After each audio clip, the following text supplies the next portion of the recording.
Time to get weird. Here are 19 reasons to watch Kingdom Hospital.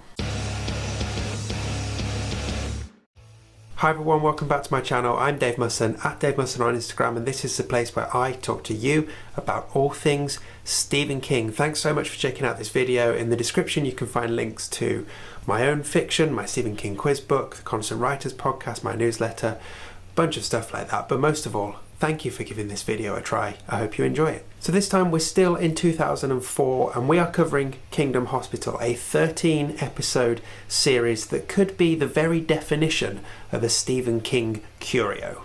Now, this video is going to be a little different to how I usually do these, and I will tell you exactly why. So I watched Kingdom Hospital for the first time towards the end of 2022, and frankly, I do not have the energy or the inclination to go back and watch it all again to prepare my usual style of video. However, when I watched it that first time, I knew it was going to come up on this channel, so I kept pretty meticulous notes for each of the episodes. So here's how we're going to do it this time around. I'm going to start things off by giving you 6 spoiler-free reasons about Kingdom Hospital that might convince you to try and hunt it down and watch it. And then we're going to do the spoiler alert, and after that I'm literally going to go through my notes for each of the episodes and see what we come up with. So there will be spoilers for the episodes, but there'll also be kind of an indication as to which episodes might be worth checking out and which ones might not. I think you'll like it, honest. And if you're wondering about watching Kingdom Hospital, maybe you'd like to track it down, well, good luck. Doesn't appear to be on any streaming platform services whatsoever. Maybe you could find the DVD, maybe you could find it with some creative searching. I don't know. Like I say, it's not something I'm particularly keen to go back and watch again myself. Okay, let's do this so we can be discharged from this strange place. Here are 19 reasons to watch Kingdom Hospital. So my headline reason to watch this, it is weird. But you'd expect that, right? It's Stephen King remaking something originally done by Lars Von Trier, who is basically the king of weird. And yeah, it is bizarre. Think Twin Peaks doing ER, and you're kind of along the right tracks. So King actually had the idea to make this for quite some time before it happened. Back when he was filming the Shining miniseries in around 96, 97, he stumbled across a VHS of the Lars Von Trier version in a bargain bucket, took it back to the hotel, watched it, and was really taken by it. And he wanted to acquire the rights to do a remake, but Columbia had the rights for the Danish version.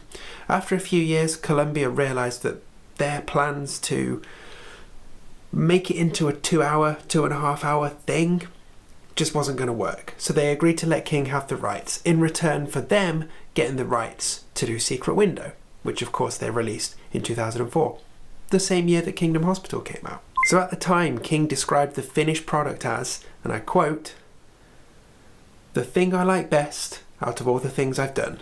Viewers, that simply cannot be true. Now initially, this was a hit. 14 million people watched episode 1. 14 million. Although that number had dwindled to about 3.5 million by the season finale. So it's kind of little surprise that it got cancelled. That being said, lots of people wanted a second season, and King himself committed to writing the second season, just so long as ABC said yay. They said nay. So lastly, before spoilers and going into episode by episode, this was actually marketed in a similar way to Rose Red, with a sort of book tie-in, and that book is the Journals of Eleanor Drews, my investigation of the Kingdom Hospital incident, supposedly by Eleanor Drews, who is one of the characters in the series. So this book was actually penned by Richard Dooling. I've not read it yet, but I will someday. Have you read it? Is it any good? Let me know in the comments. Okay, right, after this point, I'm going in episode by episode and sharing my notes with you. This has the potential for spoilers, so if you're trying to watch Kingdom Hospital and you want to go in completely blind, you should stop here, find the timestamp to the outro, skip ahead there and come and say bye with me at the end.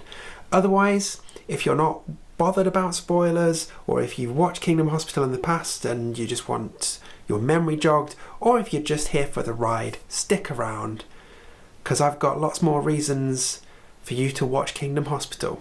Coming right up. Okay, so for the remaining 13 reasons, we're literally going into my notes as I inputted them into my phone while watching Kingdom Hospital. So they may be a bit random. Who knows? We'll see how we get on. And if I can find some clips to illustrate what I'm talking about, I'll put those in over the top. So, episode 1, we get this artist called Peter Rickman who is hit by a minivan while out running. Clearly based on King's own incident with a minivan. And it's one of the more effective parts of this entire series, really. The driver is distracted by a dog, so it is very, very King-like. We also get to meet the weird, creepy anteater thing, who will come up time and time again in this season. Yeah, weird and creepy. Kind of sums it up. And there were quite a few little nods to the worlds of Stephen King in this one. So just pulling up from my notes, we have a mention of Castle Rock. We have a drink called Nozzler. Not Coca-Cola or Pepsi, it's Nozzler. Interesting. It's a Dark Tower connection. There's a 19 on the ambulance and someone is wearing a little tall sweatshirt. So as the first episode, it was okay. But hey, let's see what the next 12. Episode 2, my first note just says, is this trying to be weird or funny? And what the fuck is the popping your little finger thing? I still don't know. I put that the camera work gave me motion sickness. We do get some other nods to King stuff. So there's a mention of the Emperor of Ice Cream, which is a Wallace Stevens poem that King references in a few of his things. And one of the nurses is named Bannerman. And I just put that anteater is damn creepy. So there you go. Right, episode 3. We have some weird prisoner stuff going on with a child's doll. There's a self-driving ambulance. There's a singing sequence. We've got the sort of villain character Steg and Nurse Bannerman are sleeping with each other. It's all starting to fall apart, frankly. But there is a nice little King line in the fact that the vampire man calls someone a short timer, which is from Insomnia. Okay, so episode 4. Some little nods to other King stuff here was the main things I picked up. So there's if you listen carefully, you can hear someone on the intercom saying, Dr. Tabitha Spruce, you are needed. Tabitha Spruce is, of course, the maiden name of Tabitha King, King's wife. There's kind of a bit of a foreshadowing of Dan Torrance from Dr. Sleep. There's like a bedside vigil of a dying man. There's a quite effective nightmare sequence with a bleeding locker and the weird anteater. But other than that, it's all starting, again, to just make you go, why am I investing lots of time in this? Episode 5. And having gone episodes without him, suddenly the narrator is back. No idea why. There's a nurse called Carrie, because obviously there is. There is some audiobook stuff going on where there's been 19 hours of it. I don't even remember what that note is, but 19, there you go. We get a very weird rap poetry slam demon possession in a homeless guy in a reading group, which is not a sentence I expect to read or write most days. We get someone waking up during surgery. Nice little nod to Autopsy Room 4, I guess. Peter's partner, Natalie, is reading Misery at his bedside. And we finally learn the name of the weird anteater thing. It's Antubis. There you go. Lots of interesting stuff. Right, episode 6. There's a rose that has its head cut off. And there's a dead body that has its head cut off. As a prank, but it all goes wrong because the head goes missing. Which leads to one of my highlights of the entire series. The best use of the song Where's Your Head At? When you're trying to find a missing head. Good. And then, to be honest, the rest of my notes literally don't make any sense, which is probably a fair reflection of the episode. I've just put seismologist asks for ginger ale instead of champagne. He gets booze and goes bonko. Sure. Okay, episode 7. There's a character in this called Johnny Be Good, but we never see him. Where is Johnny Be Good? Why are people so interested about Johnny Be Good? We find out that the character Otto has a dog called Blondie, which is the same name as Hitler's dog. But that dog seems to be from the Between, which is this kind of merging of worlds. And really, again, that's about it. Just some crazy stuff. You still with me? I know this video is falling apart as much as this this entire show. It feels fitting, right? Episode 8, we randomly get Evangeline Lilly getting shocked without speaking a word. Sure, why not? We get a lawyer, does a deal with Antipas. Sure, okay. We do also get one of the most iconic pieces of just anything ever, where there's supposed to be a heart transplant, and a comedy of errors leads to the dog eating the transplanted heart. Which, to be honest, if you're only going to watch one thing from Kingdom Hospital, watch episode 8 just to see that scene. It is magnifique.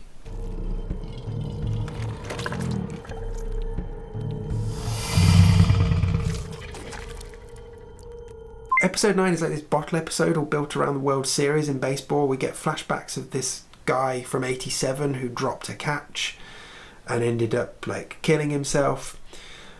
And then we get to see this guy who dropped the catch go back in time, win the series, and then become mayor. And all I've put in my notes in here are like, the thread running throughout this series is not strong enough. I just don't care. Stupid fucking episode. There we go. I don't think I was into that one. Episode 10 was written by Tabitha King, actually. It's a very religious episode. We've got Reverend Jimmy who gets crucified in a back alley with some crazy religious shit, according to my notes. Again, it's kind of one of the more interesting episodes, but at the same time it's still not very good. And it's just lots of padding to move the main story along, like one place on a chessboard. Very frustrating. Okay, episode 11. This is where my notes really become a bit of a mystery. I'll just read my notes as I put them. So, there's a quote from the episode that says it was like a scene of horror out of a Stephen King novel. So we're getting very self-referential here. We get Brenda talking to Sabrina about witches and Salem. We get Carrie Von Trier, that's the name of the nurse. Like, there's no subtlety at all here. I've put that the tone is all over the place, and I'm totally lost here. What the fuck? We get Steg going mad, seeing maggots on the brain. I can identify with that because by this point I was going mad. And I don't know where this note has come from. I assume it's a line in there. But I've just put rats aren't rabid. They're just addicted to cocaine, and then lots of question marks. Just stick with me, people. There's 2 more to go. Okay, episode 12. Looking at these notes, I really don't know why it exists. We get the headless man reunited with his head. We get people wanting a seance. We get Antipas the anteater randomly put into a human form, and somebody starts shooting all of the rats. Fine, cool. And then episode 13, if you make it this far, you are rewarded. All the other episodes are like 45 minutes long. You're all rewarded with a 75-minute episode. And this is actually like one episode where things actually come together. So we find out that there's a girl in this throughout called Mary, and that she's trapped and she's constantly seeing her death over and over again, and Antipas has kept her sane the whole time. So that creepy anteater is actually pretty good. We finally find out who Johnny B. Good is. He's played by Stephen King. That's a King cameo as Johnny B. Good. Lemonade. Stick it to them before they can stick it to you. If you've been injured in an accident, you may have thousands, even Mr. Good. thousands of dollars waiting for you. It's nice to finally meet you in person. Hey, Doc. Your teeth better? All fixed.